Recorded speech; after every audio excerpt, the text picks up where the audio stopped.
Deus é bom. Obrigado, Fabiano. Deus é maravilhoso. Hoje é dia de ceia. Amém?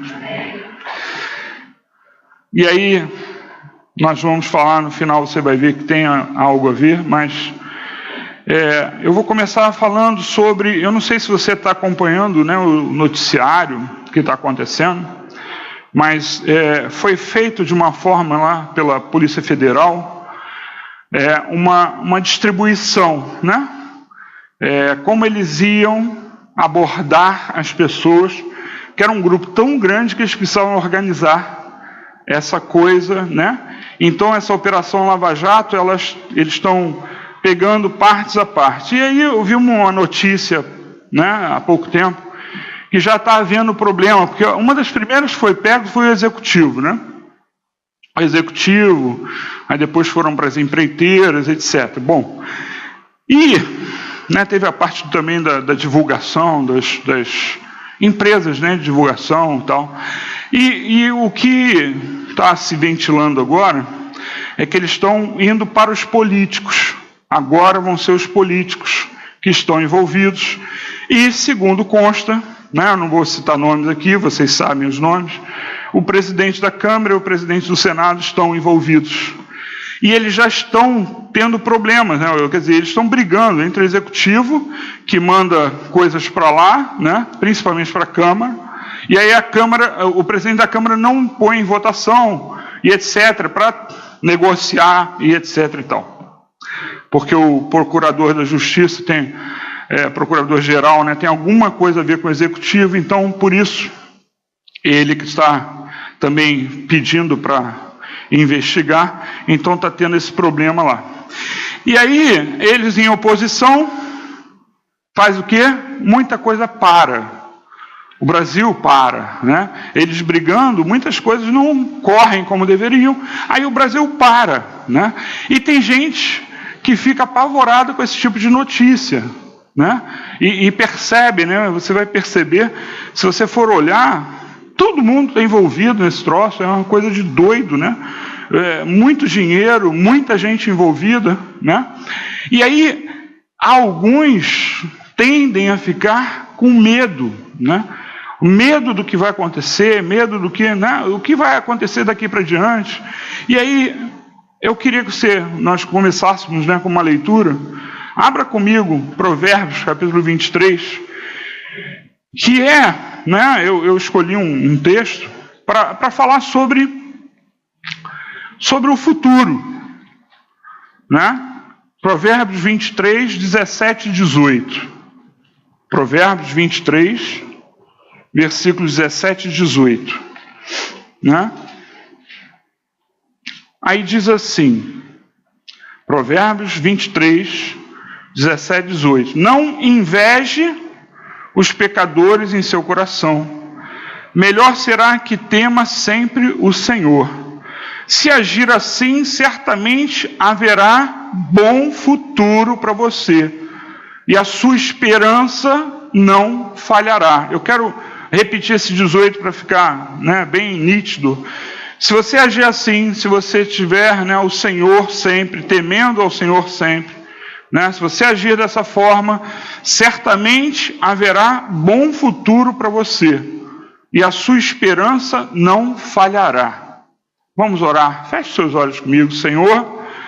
Traga a tua mensagem a nós, Senhor, aos corações que precisam, Senhor, aos corações que têm temido, Senhor, o que está acontecendo, Pai. O Senhor, que tu venha sobre nós, Pai. Que nós possamos, Senhor, ter esperança em Ti, Senhor, botar toda a nossa esperança em Ti. Que nós possamos, Senhor, em nome de Jesus, ter a tranquilidade, Pai, a confiança que nós precisamos ter no Senhor. Que seja assim, nós pedimos em nome de Jesus. Amém.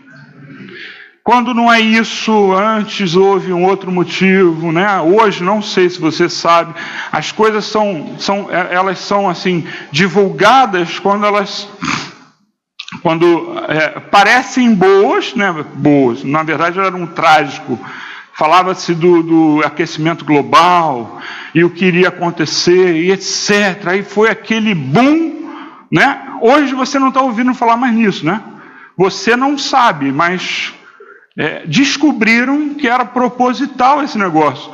Tinha dinheiro envolvido, por incrível que pareça, né? Tinha dinheiro envolvido. E inclusive o vice-presidente americano estava envolvido nisso, o Al Gore, né?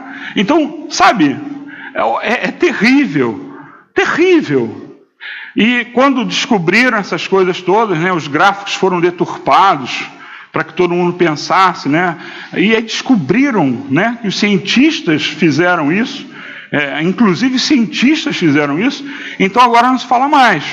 Mas sempre, o que eu quero chamar a atenção é que sempre põe alguma coisa, né, para a gente temer. E você não deve entrar nesse espírito. Existem pessoas que ficam apavoradas. Falou alguma coisa, a pessoa, ai meu Deus, começa a tremer nas bases. Nós não podemos ser assim. Vincularam na internet uma coisa velha. Não é velha para vocês, talvez, né, que não tem muito tempo no Evangelho, mas para mim é coisa velha. Estão botando um chip. Quem viu o negócio do chip aí na internet? De manhã só tinha 2 que tinham visto, né? Agora tem mais gente. Aí puseram, o chip vai botar a marca da besta. Meu Deus do céu, Paulo chega e fala assim, gente, a nossa guerra é espiritual.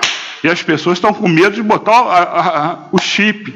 A marca é espiritual. A marca de Cristo é física. Por que a da besta seria física? A marca de Cristo é no coração. A marca de Cristo é o Espírito Santo em nós.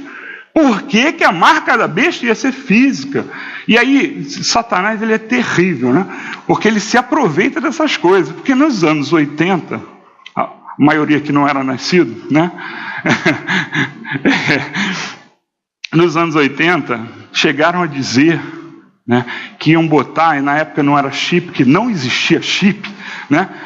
Disseram que iam botar uma placa, né, alguma coisa para botar os números na pele da pessoa, né? E aí seriam 3 carreiras de 6 números. Mas claro, Satanás, ele é terrível, ele faz, porque ele sabe o efeito que vai trazer em cima das pessoas. E as pessoas, meu Deus, eu não posso deixar botar. Gente, não é físico. Não é físico. É espiritual, a nossa guerra não é física. Eu não tenho que fisicamente tentar impedir, né, que alguém ponha o número de Satanás em mim. Eu tenho que espiritualmente lutar contra as forças do mal. É o que está escrito, né? Mas tudo para dizer para você é o seguinte: nós somos a todo momento, né, somos pressionados, nós a todo momento somos, propositadamente, nós somos levados a ter medo. Do que você tem medo? Você já teve medo que o Rio de Janeiro fosse invadido pelas ondas? Eu quero que você seja sincero agora. Você teve medo que o Rio de Janeiro fosse invadido pelo mar? Eu vou dizer para você uma coisa: se todo o gelo do mundo, né, se todos os icebergs degelarem, não vai acontecer isso. Porque existe uma regra muito simples: a água, quando congela, ela se expande. Se houver o degelo, ela vai diminuir. Nós vamos ter mais praia, gente. É o contrário. Não, mas e nas montanhas? Vai analisar a distribuição da água na Terra. O que tem de em cima de montanha, o glaciar lá. Oh, meu Deus, eu fui lá na Argentina, no Perito Moreno, né? E as pessoas falando sobre os glaciares, você vai ver ali a quantidade de gelo que tem ali. Não dá para encher a Baía de Guanabara, gente. Sabe? É para ter medo. É só para isso, para vender coisas, né? Para alguém, um cientista, começar a ter um respaldo financeiro para fazer um trabalho qualquer. Então, sabe? Não entra nessa. Do que você tem medo? Pode ser, talvez eu não tenha convencido você, depois eu mostro como é que é. São um décimo para cima, o iceberg, e 9 décimos para baixo, tá? Assim é um iceberg. E iceberg, eu digo, toda a costa, né, que tem esse tipo de estrutura de gelo. Se derreter, vai encolher, tá? Então, você pode ter outros medos, né? A violência na cidade, você pode ter uma série de medos. Acontece que não é para nós termos medo, porque não pode nos ser tirado a vida eterna, ainda que fosse verdade tudo isso. Nós não podemos perder a vida eterna. Se você crê em Jesus Cristo como seu Senhor e Salvador, você não perderá a vida eterna. Então nada deveria te pôr medo. Sabe, se você, agora mudando a situação, você agora não é essas situações mais gerais, globais, mas uma situação que você pudesse ver, né, na sua vida o que ia acontecer após uma situação que você está vivendo no momento, uma situação perigosa. Se você pudesse ver e descobrisse que no final você venceria, né, e que o seu inimigo ou a situação, né, eles perderiam, o que aconteceria nesse caso? O que você sentiria? Você sentiria medo? Se você soubesse que o seu futuro, né, ia ser vitorioso para você, você se sentiria com medo? Eu tenho certeza que não, né? Só que o nosso opositor que é espiritual, ele sabe o que vai acontecer. Ele sabe que nós somos vitoriosos e que ele já perdeu, né? Eu não sei falar inglês direito, mas eu acho que é loser. É isso, né? Fui aprovado pela professora de inglês. Graças a Deus. Então, ele já perdeu. Ele já está perdido. Então, o que ele faz? O que você acha que ele faria conosco? Os futuros vencedores. O que o inimigo que sabe que perdeu, né, vai tentar fazer conosco? Que a dica, né, está nos versículos que nós lemos, né? E ele vai tentar aplicar na nossa vida o que vai nos deixar fracos. Sabe? Ele vai tentar nos pôr medo. Para quê? Para nos tirar a esperança. O que acontece com as pessoas é que, ao ter medo, elas perdem a esperança. Então, por exemplo, quando vem uma doença para a sua vida, para você ou para um parente, enquanto você tem esperança, o medo ele não se alastra. Você pode ter um receio, mas enquanto você tem esperança, aquele medo ele fica ali enclausurado. Mas quando você perde a esperança, aí o medo vem de uma forma, né, forte para derrotar você, para acabar com a sua vida. E aí a esperança falha. Vamos ler de novo, eu espero que você tenha deixado aberto. Provérbios 23, 17, 18. Diz assim: não inveje os pecadores em seu coração, melhor será que tema sempre o Senhor. Se agir assim, se nós temermos o Senhor, certamente haverá bom futuro para você e a sua esperança não falhará. Você teme a Deus? Se você teme a Deus, a sua esperança não vai falhar. Você sempre vai ter esperança. E aí o nosso inimigo não consegue fazer o que ele quer. Aí o perdedor, né, ele vai tentar fazer conosco e não vai conseguir. E ele sabe que ele não vai conseguir. Só que ele fica tentando. E aí um filósofo, né, latino que viveu até o ano 65, só para você ter uma noção, né? Ele viveu de -5 até mais 65. Em 70, Jerusalém foi destruída, né, pelos romanos. Então ele viveu nessa época, ele era latino, quer dizer que ele morava ali no Império Romano, né? E ele diz assim: grande parte do progresso, palavras de Sêneca, né? Grande parte do progresso está na vontade de progredir. Então, o que acontece é que o medo impede a vontade de você ir em frente, progredir. O medo impede você de lutar, de tentar, de ousar. né? Sem esperança, não há vontade de progredir, de você ir em frente. E aí você tem que lembrar, esperança. Esperança é uma coisa que o cristão tem que ter. Paulo fala sobre isso. Nós precisamos estar com esperança, esperança da glória, esperança da volta de Jesus, esperança na vida eterna. É isso que nós temos que ter. Então, nós começamos a vencer ou a perder todas as batalhas que a gente enfrenta, né? Qualquer coisa, com o primeiro passo que a gente dá. E se a gente não tem esperança, né? Se ainda naquela fase em que nós estamos pensando sobre o assunto, nós estamos imaginando, sonhando, planejando, né? Se nessa hora você não tem esperança, você não vai adiante. Você só consegue sonhar, planejar, se nós controlarmos as nossas emoções e não deixar que o medo venha sobre nós. Nós precisamos controlar isso. Às vezes, né, você começa um negócio e ao começar um negócio, as coisas muitas vezes começam mal.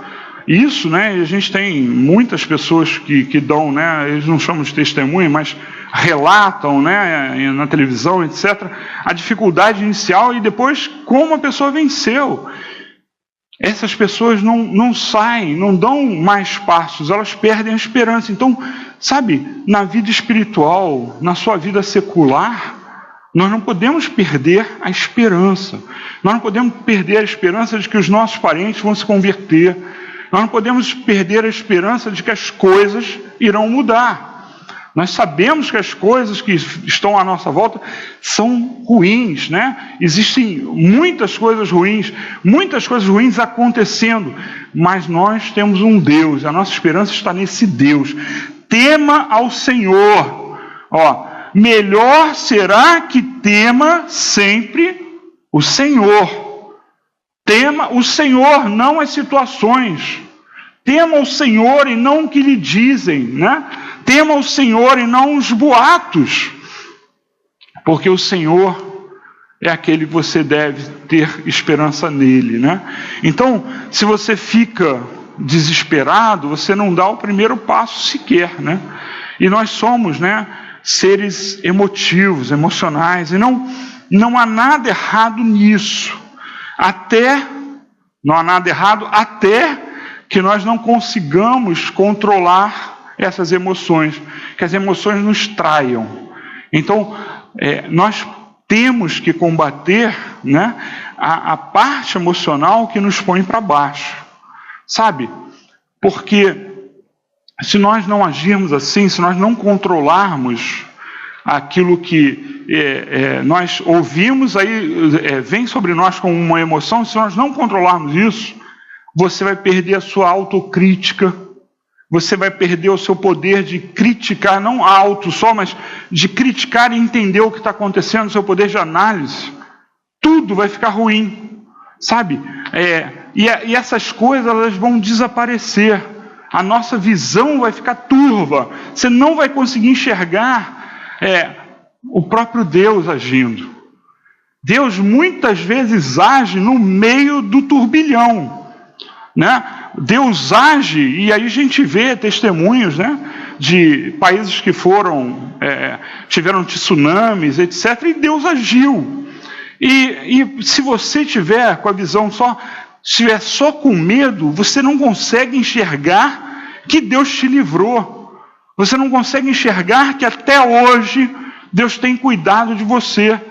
Você não consegue enxergar. Eu queria um amém agora. Você não consegue enxergar que você já passou por muitas situações ruins e até aqui o Senhor te deixou de pé.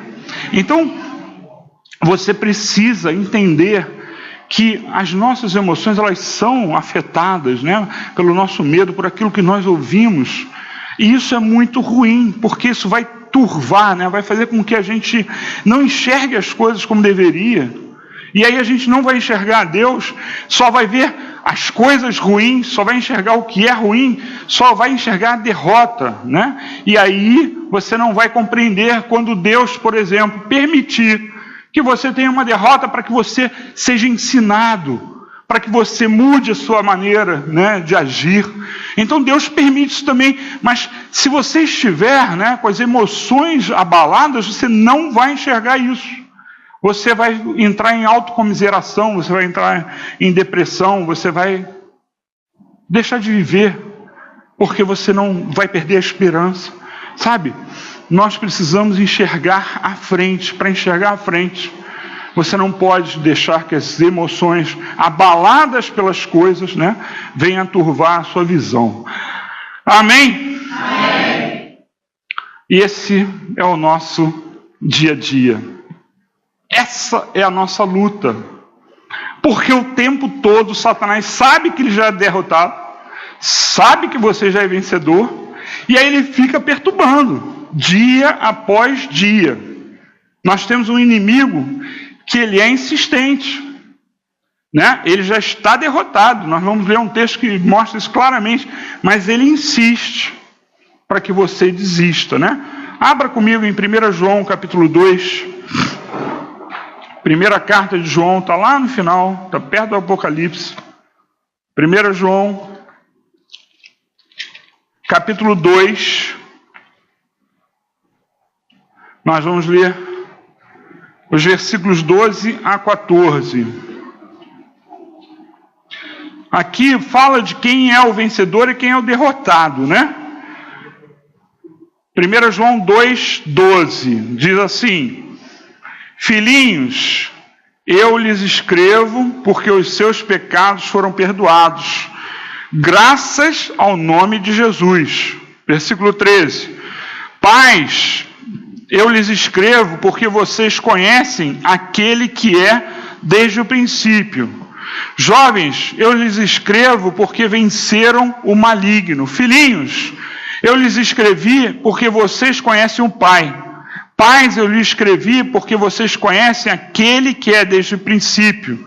Jovens, eu lhes escrevi porque vocês são fortes, e em vocês a palavra de Deus permanece, e vocês venceram o maligno. Amém. Você já venceu. Quando você entregou a sua vida para Jesus, você já venceu. Você já é mais que vencedor em Cristo Jesus. A derrota que possa haver na sua vida vai ser uma derrota, né, momentânea, uma derrota que vai servir algumas vezes para você aprender, né? E essa derrota, ela não vai te tirar a salvação, desde que você não perca a esperança. E nós precisamos manter a esperança, e a esperança, ela vem pelo Espírito Santo de Deus. O Espírito Santo de Deus nos traz a esperança. Ele nos alimenta a esperança. Então nós precisamos permitir, nós precisamos pedir. Nós não podemos nos apavorar. Por quê? Porque o perfeito amor joga fora todo medo, e o perfeito amor é Deus vivendo em nós. Nós precisamos entender isso. E eu queria, para terminar, que você abrisse comigo. Desculpa, ainda não é para terminar. Romanos capítulo 15. Romanos 15, versículo 13. Romanos capítulo 15, versículo 13. Acharam? Amém. Romanos 15, 13 diz assim: que o Deus da esperança os encha de toda alegria e paz por sua confiança nele, para que vocês transbordem de esperança pelo poder do Espírito Santo. Sabe, isso aqui é uma guerra espiritual. Ter esperança é uma guerra espiritual. Por quê? Então, por isso que eu disse, nós temos os fatos. Nós temos os fatos.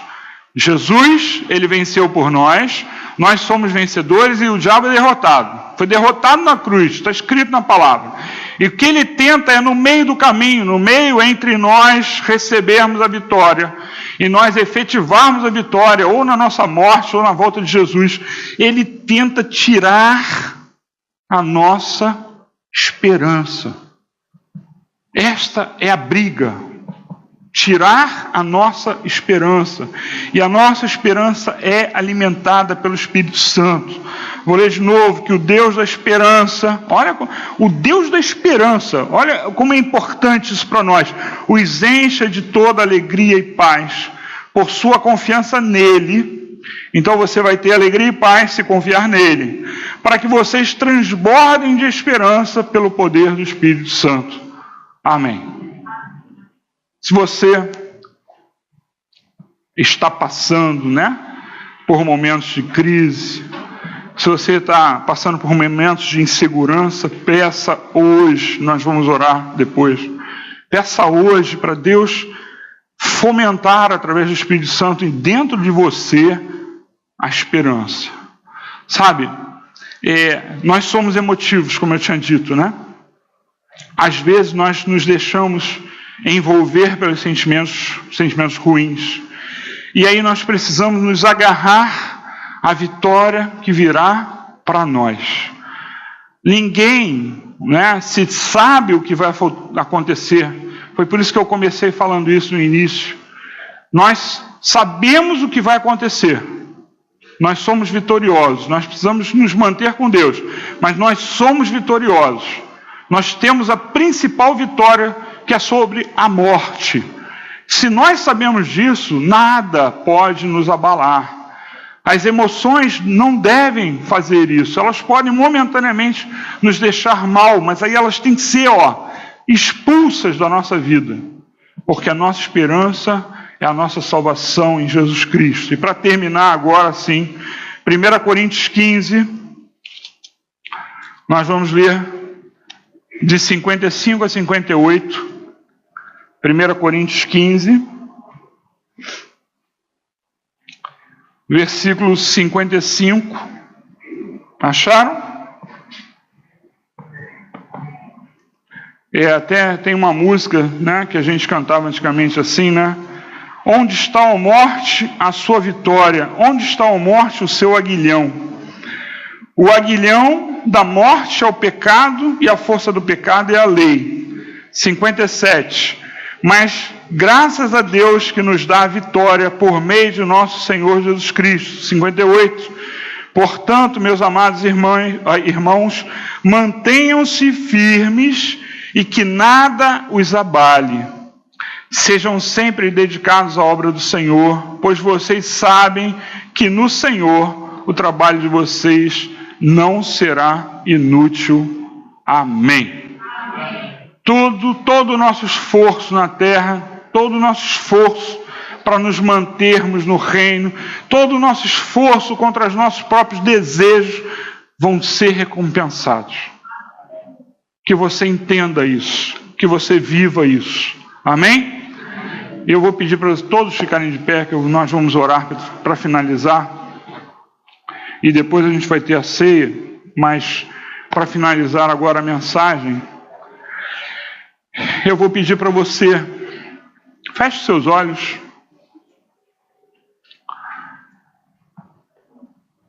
E eu vou pedir para você pensar, Se você hoje teme alguma coisa, se você tem ficado parado, porque vem sobre você um sentimento que você não controla, um sentimento de amargura, medo, falta de esperança. E nós vamos pedir para o Espírito Santo de Deus, que é Ele que vai nos alimentar essa esperança, que Ele faça isso nessa noite. E que você entenda, você não deve perder a esperança, porque você já é mais que vencedor. Porque você já tem a vida eterna. E isso não pode ser tirado de nós. Senhor, obrigado, Pai. Porque, Senhor, Tu sabes o que está no coração de cada um que está aqui, Senhor, porque dessa mensagem, Pai. Tu sabes, Senhor, quem precisava ouvi-la, Senhor, e mais diretamente, Senhor, ter uma transformação na sua vida, para que haja a mudança que deve haver, para que Satanás, o nosso inimigo, não continue nos perturbando, nos tirando a esperança, nos deixando para baixo, Ô Senhor, em nome de Jesus, trabalha nos corações, Senhor, daqueles que aqui estão, Senhor. Senhor, Tu viste, Pai, aqueles que estão aqui, que precisavam ouvir esta palavra, Senhor, que, ó Pai amado, que Teu Espírito Santo pregou diretamente ao coração, Senhor. Em nome de Jesus, Pai, faz a transformação, Senhor. Traz a esperança que só Tu podes, ó Pai, trazer para nós. Que o Teu Espírito Santo venha, Senhor, trazer a nós aquilo que nós precisamos, Pai. Ó Senhor, em nome de Jesus, renova as nossas vidas, Pai. Renova, Senhor. Que nós não fiquemos, ó Pai, alimentando, Senhor, que isso não poderá ser mudado, que aquilo não tem jeito, Pai. Ô Senhor, que a gente não deixe de dar o primeiro passo, Senhor, na direção que temos que dar, Senhor. É o que nós pedimos em nome de Jesus, Pai. Abençoa cada um, Senhor, que cada um que levantou sua mão com fé, Senhor, de que Tu podes fazer, Senhor, que Tu queres fazer, que eles recebam na sua vida essa dádiva. Amém.